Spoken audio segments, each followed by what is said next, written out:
एक भगवान बुद्ध का परिचय और उनका उपदेश।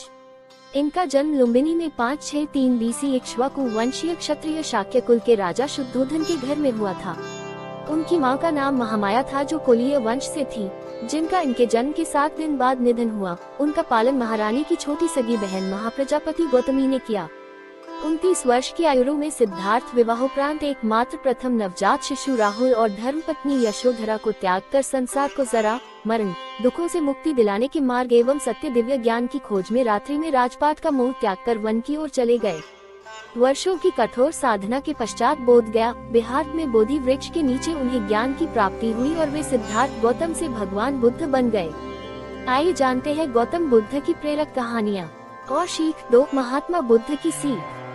एक स्त्री का एक ही बेटा था, वह भी मर गया तो रोती बिलखती वह महात्मा बुद्ध के पास पहुंची और उनके पैरों में गिरकर बोली, महात्मा जी, आप किसी तरह मेरे लाल को जीवित कर दें। महात्मा बुद्ध ने उसके प्रति सहानुभूति जताते हुए कहा, तुम शोक न करो। बुद्ध ने उस महिला को सत्य बताने के लिए सराहना देते हुए कहा, मैं तुम्हारे बेटे को जीवित कर दूंगा, लेकिन एक शर्त है कि तुम किसी ऐसे घर से भिक्षा के रूप में कुछ भी मांग लाओ जहाँ किसी व्यक्ति की कभी मृत्यु न हुई हो। उस स्त्री को कुछ तसल्ली हुई और दौड़कर गांव पहुंची। अब वह ऐसा घर खोजने लगी जहां किसी की मृत्यु न हुई हो।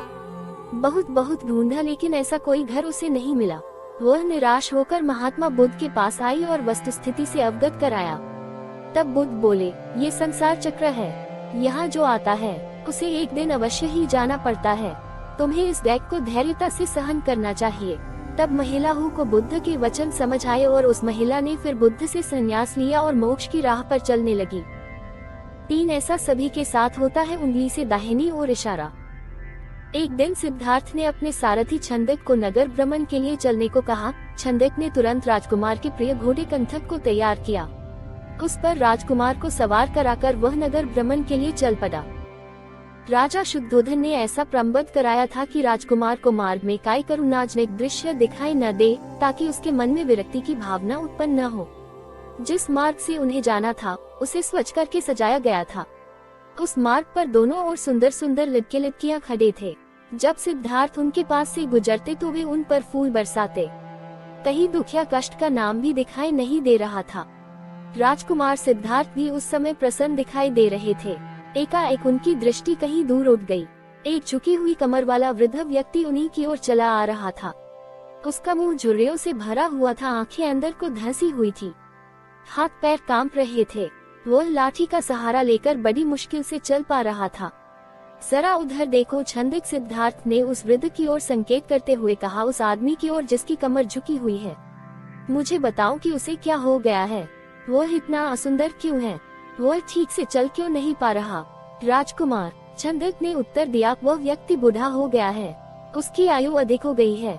अधिक आयु हो जाने पर व्यक्ति ऐसा ही हो जाता है, तो क्या आयु अधिक हो जाने पर मैं और यशोधरा भी ऐसे ही हो जाएंगे? सिद्धार्थ ने चिंतित स्वर में पूछा, हम भी बूढ़े हो जाएंगे, हम भी असुंदर हो जाएंगे, हम भी ठीक से नहीं चल पाएंगे।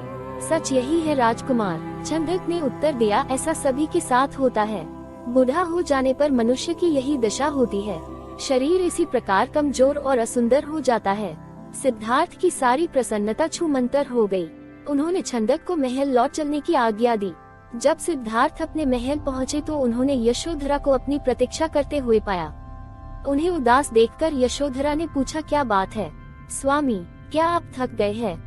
नहीं यशोधरा, सिद्धार्थ ने एक लंबी सांस लेकर उत्तर दिया, मैं थका हुआ नहीं हूँ।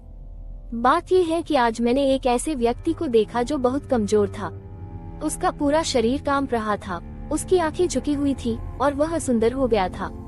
छंदक कहता है, वह बूढ़ हो चुका है। बूढ़ा हो जाने पर ऐसा ही होता है, ये देखकर मेरा मन उदास हो गया। इस प्रकार तो मेरी दशा भी आगे चलकर ऐसी ही हो जाएगी। आप व्यर्थ ही दुखी हो रहे हैं।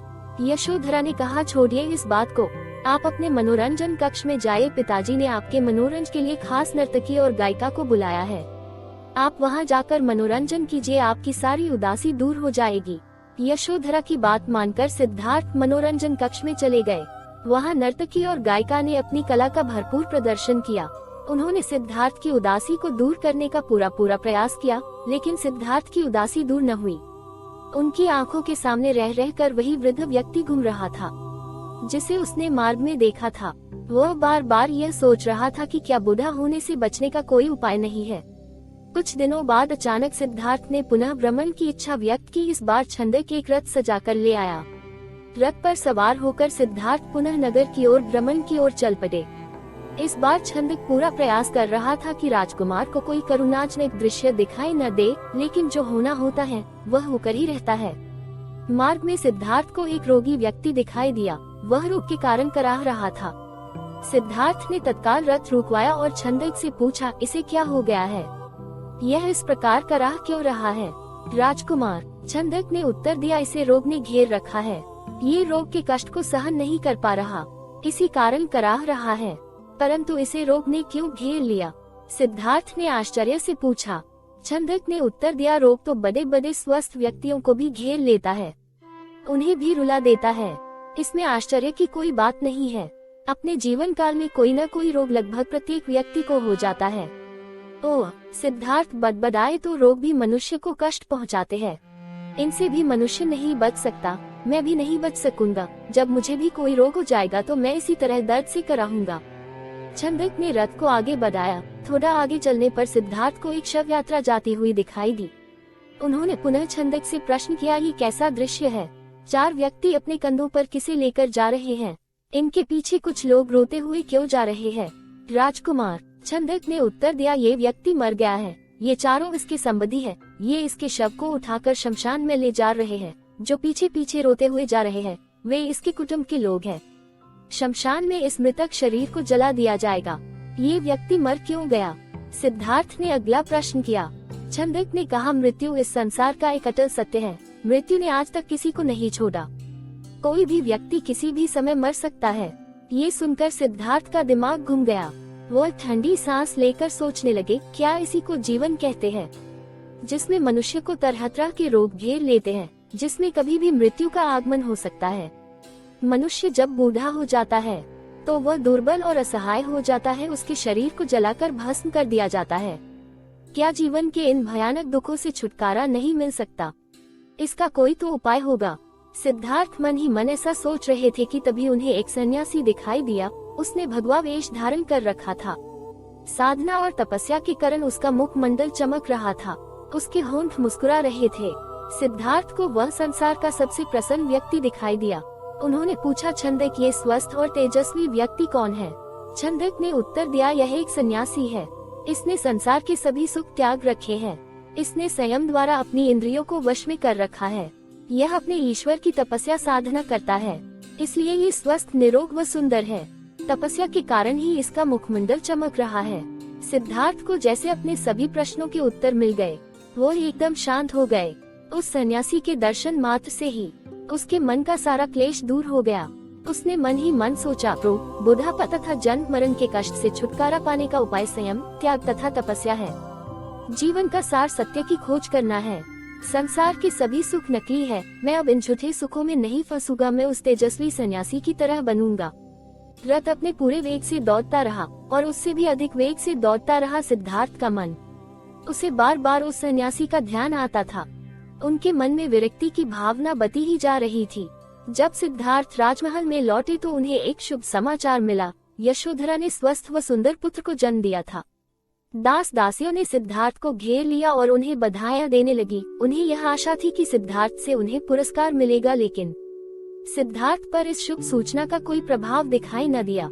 चारों ओर हर्ष का सागर लहरा रहा था। पूरे राजमहल में बधाइयों के स्वर गूंज रहे थे। वहाँ राजा शुद्धोधन व रानी प्रजावती तो प्रसन्नता से पागल हुए जा रहे थे। वे बधाई देने वाले को मुंह मांगा पुरस्कार दे रहे थे। कपिल वस्तु में नए राजकुमार के जन्म लेने के उपलक्ष्य में नाच गाने व उत्सव होने लगे, लेकिन सिद्धार्थ को उनमें कोई रुचि न थी। वह उदास अपने भवन में घूम रहे थे। उनके मन में संघर्ष चल रहा था। वे किसी भी उत्सव में सम्मिलित नहीं हुए। अपने नवजात पुत्र से भी मिलकर सिद्धार्थ को प्रसन्नता न हुई। उनका मन सब कुछ त्याग कर शांति व सत्य की खोज करना चाहता था। एक रात आषाढ़ की पूर्णिमा का चंद्रमा पृथ्वी पर अपनी शीतल चांदनी बिखेर रहा था। राजभवन में यशोधरा अपने पुत्र को छाती से लिपटाए सुख की निद्रा सो रही थी। दासियां भी अपना कार्य समाप्त करके गहरी निद्रा का आनंद ले रही थी। सिद्धार्थ अपने बिस्तर से एकाएक उठ खड़े हुए और भवन से बाहर चले गए। भवन से बाहर निकलकर वह सहसा ठिठके। उनके मन में एक बार यशोधरा व राहुल को देखने की इच्छा उत्पन्न हुई। वह वापस जाने के लिए मुड़े, परंतु जिस प्रकार कोई सर्प अपनी केंचुली का उतार कर उसकी ओर नहीं देखता, वैसे ही सिद्धार्थ ने भी अपने मुंह को एक ही झटके से त्याग दिया। धीरे धीरे चलते हुए सिद्धार्थ वहां जा पहुँचे जहाँ उनका सारथी छंदक सो रहा था। सिद्धार्थ ने उसे जगाया। छंदक ने चौंक कर अपनी आंखें खोली। व निकट बंदे कंथक घोड़े ने भी हिनहिना कर सिद्धार्थ की ओर देखा। राजकुमार, छंदक ने नम्रता से आश्चर्य से कहा, आप और यहाँ, वह भी रात के इस समय, सब कुछ ठीक तो है न? छंदक, सिद्धार्थ ने आदेश दिया, तुरंत रथ तैयार करो, मैं इसी समय राजभवन से बाहर जाना चाहता हूँ। छंदक ने ध्यान पूर्वक सिद्धार्थ की ओर देखा। वो कुछ पूछना चाहता था, परंतु पूछने का साहस न कर सका। रथ को तैयार करके वह सिद्धार्थ के निकट ले आया। सिद्धार्थ रथ पर सवार हुए तथा छंदक को नगर से बाहर वन की ओर चलने के लिए कहा। चारों ओर गहरा अंधकार था, वहाँ सन्नाटा छाया हुआ था। जंगली जीव जंतुओं की आवाजें कभी कभी सन्नाटे को भंग कर देती। वातावरण बहुत डरावना हो जाता। घने जंगल के निकट सधियोथ ने छंदक को रथ रोकने का आदेश दिया। रथ रुकते ही सिद्धार्थ नीचे उतर आए। सामने ही यमुना नदी अपने पूरे वेग से बह रही थी। उस समय वे अनुप्रिया नामक स्थान के निकट खड़े थे। सिद्धार्थ ने अपनी राजसी वेशभूषा उतार दी, साथ ही उन्होंने एक एक करके अपने आभूषण भी उतार दिए। अपने वस्त्र व आभूषण उन्होंने छंदक को दे दिए तथा लौट जाने का आदेश दिया। छंदक सिद्धार्थ के पैरों में गिरकर फुट फुट कर रोने लगा। वह हाथ जोड़कर कहने लगा, यह आप क्या कर रहे हैं राजकुमार? जब आपके माताजी व पिताजी को आपके सन्यासी बन जाने की बात का पता चलेगा तो उन पर दुखों का पहाड़ टूट पड़ेगा। रानी यशोधरा पर क्या बीतेगी? आप अपना निर्णय बदल लीजिए, मेरे साथ राजमहल लौट चलिए। नहीं छंदक, सिद्धार्थ ने सुंदर व सुगंधित बालों को काटकर कहा, मैं अब नहीं लौटूंगा। मैंने सोच विचार करके ही यह निर्णय लिया है। मैं सत्य व ज्ञान का मार्ग खोजना चाहता हूँ, जिससे मानव शांति पा सके। तुम आंसू पोंछ लो और राजभवन लौट जाओ। छंदक को सिद्धार्थ की आज्ञा का पालन करना पड़ा। उसने सिद्धार्थ का चरण स्पर्श किए, उनके कीमती वस्त्रों व आभूषणों को रथ में रखा और कपिलवस्तु की ओर चल पड़ा। जिस समय छंदक राजभवन में लौटा, सुबह का प्रकाश चारों ओर फैल चुका था। राजा शुद्धोधन बाग में भ्रमण कर रहे थे। जब उन्होंने सिद्धार्थ का खाली रथ देखा तो उनके माथे पर बल पड़ गए।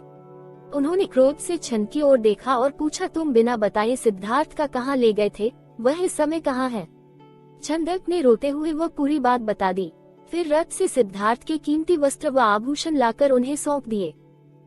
शुद्धोधन उन वस्त्र आभूषणों को छाती से लिपटाकर फूट फूट कर रोने लगे। उन्होंने कहा, विद्वान पंडितों व ज्योतिषियों की भविष्यवाणी आज सच हो गई।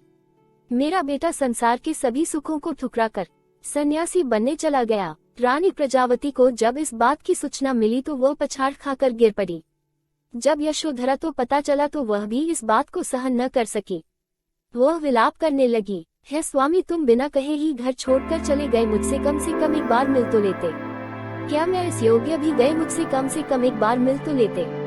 क्या मैं इस योग्य भी नहीं थी? क्या तुम्हें अपने छोटे से पुत्र का भी धन नहीं आया? कम से कम उससे तो मिलकर जाते। इसके बाद यशोधरा ने भी राजसी वेशभूषा उतार फेंकी। केवल सुहाग चिन्हों को छोड़कर उसने सभी आभूषणों का त्याग कर दिया। वह साधारण भोजन करती तथा पृथ्वी पर सोती। उसकी ये दशा देखकर प्रजावती बहुत दुखी होती। वह यशोधरा को छाती से लगाकर रो पड़ती और अपने स्वास्थ्य का ध्यान रखने के लिए कहती, ये तेरे खेलने खाने की आयु है बहू। वे यशोधरा से कहती, परंतु तूने तो सिद्धार्थ की तरह ही संसार के सभी सुख छोड़ दिए। इस तरह रहने से क्या तुम बीमार नहीं पड़ जाओगी? तब राहुल की देखभाल कौन करेगा? माताजी यशोधरा उत्तर देती, मेरे पति अब सन्यासी बन चुके हैं।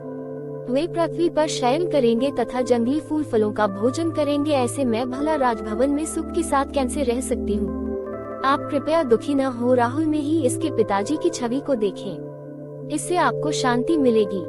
प्रजावती राहुल को छाती से लिपटा कर रो पड़ी। सिद्धार्थ के चले जाने के बाद कपिलवस्तु का हर व्यक्ति उदास हो गया।